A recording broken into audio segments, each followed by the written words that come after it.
Olá, hoje eu vou mostrar para vocês que as tetas do dinheiro público estão secando e vou mostrar por onde saiu esse dinheiro.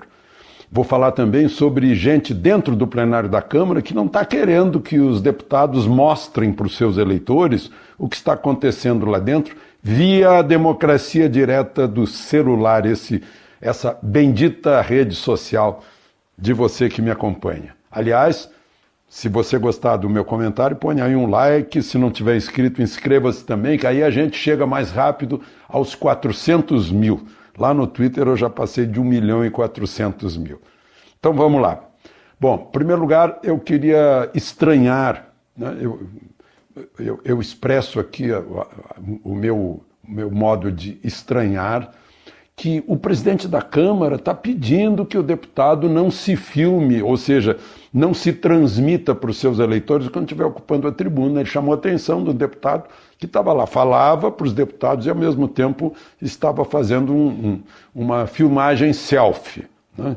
O que a gente sabe lá dentro do plenário é que enquanto um está falando, os outros estão conversando, estão lendo revista, lendo jornal, estão ao celular, não estão prestando atenção. Então o sujeito vai para a tribuna e quer mostrar para o público em geral, olha, quem me acompanha, vejam só, eu estou defendendo as posições que nós combinamos lá na campanha eleitoral. É assim, né? Teve um outro deputado que chegou a dizer que era um circo, vou ver aqui as palavras dele.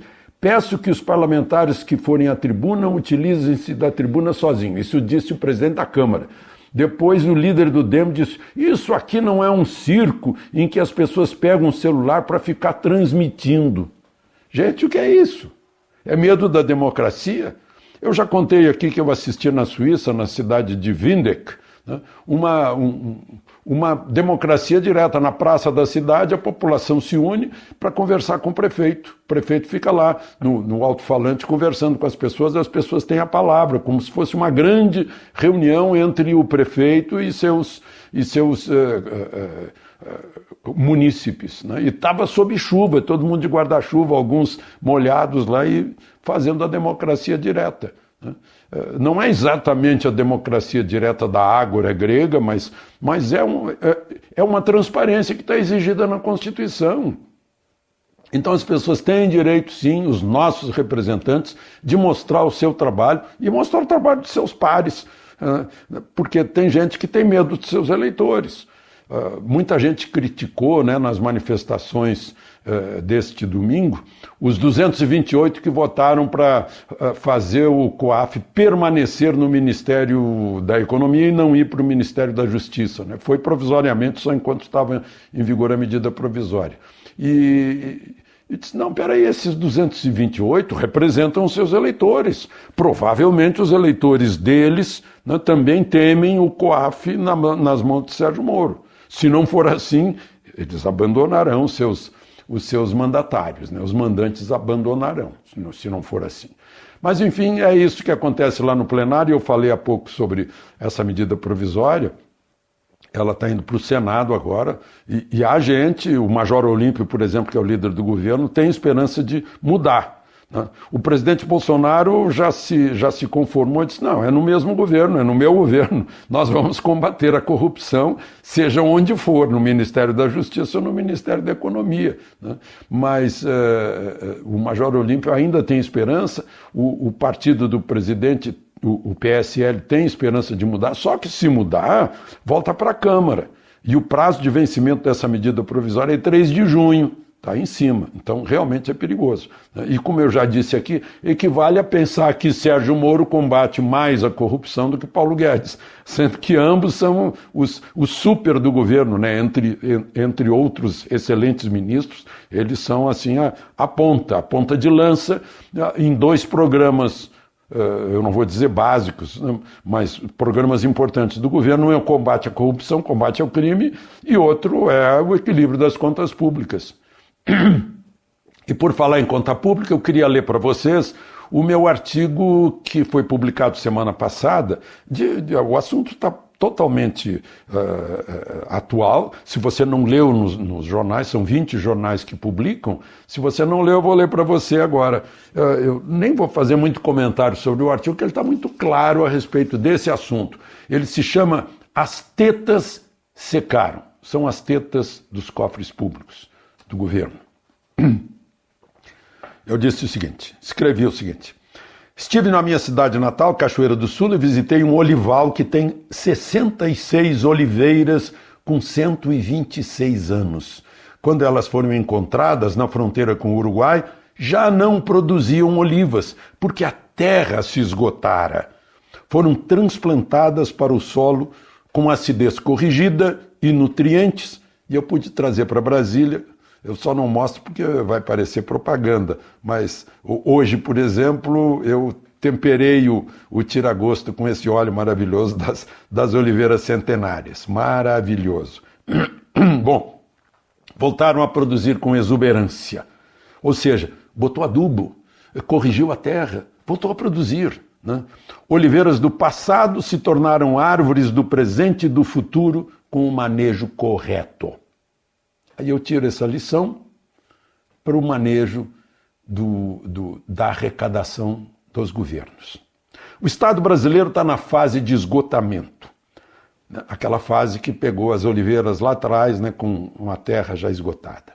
A Constituição de 88 previa uma quantidade de frutos muito além do que poderia ser produzido e foi se esgotando. A Constituição Cidadã, eu ponho entre parênteses, entre aspas, aliás, porque é irônico, está cheia de direitos, inclusive para os fora da lei, e benesses, mas com deveres insuficientes para equilibrar os dois pratos da balança, né? Arrecadação, receita e despesa. Despesa e investimento. Ao longo desses 31 anos, os débitos foram consumindo os créditos. Os governos foram gastando. Collor, Itamar, Fernando Henrique, Lula, Dilma, Temer.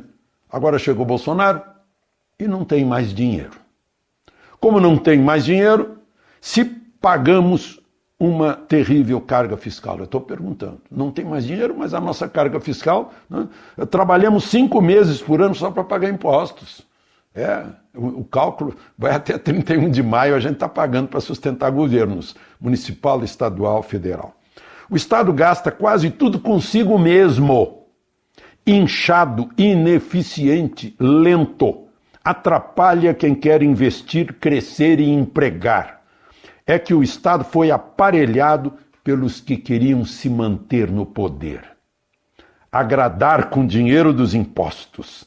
Fazer caridade com dinheiro dos que trabalham e suam. No total, o Estado brasileiro sustenta hoje 93 milhões de pessoas, entre bolsas, salários, aposentadorias privilegiadas.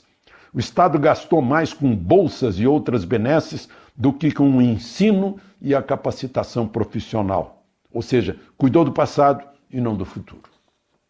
O último parágrafo é o seguinte: como as tetas secaram, é preciso reformar a principal fonte de déficit, que é a Previdência, mas também reformar o Estado, que precisa de músculo para prestar serviço e não da gordura sedentária que quer lagosta no cardápio. Mas é preciso secar também a burocracia pesada que atrapalha e reformar os tributos para torná-los mais simples e pagáveis. Estado não cria riqueza, mas pode gerar pobreza, causando inflação que tira de todos, em especial dos mais pobres.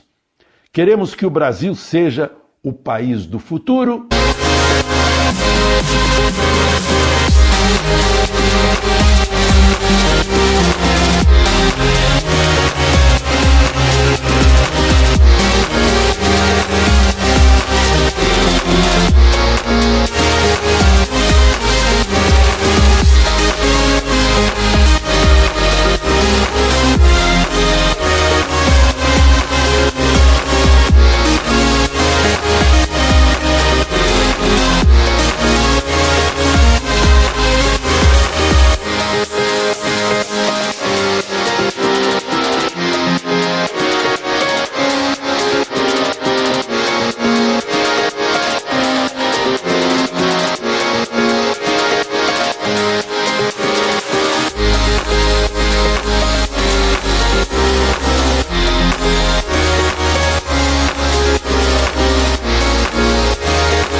e não nos livramos das estruturas e métodos do passado.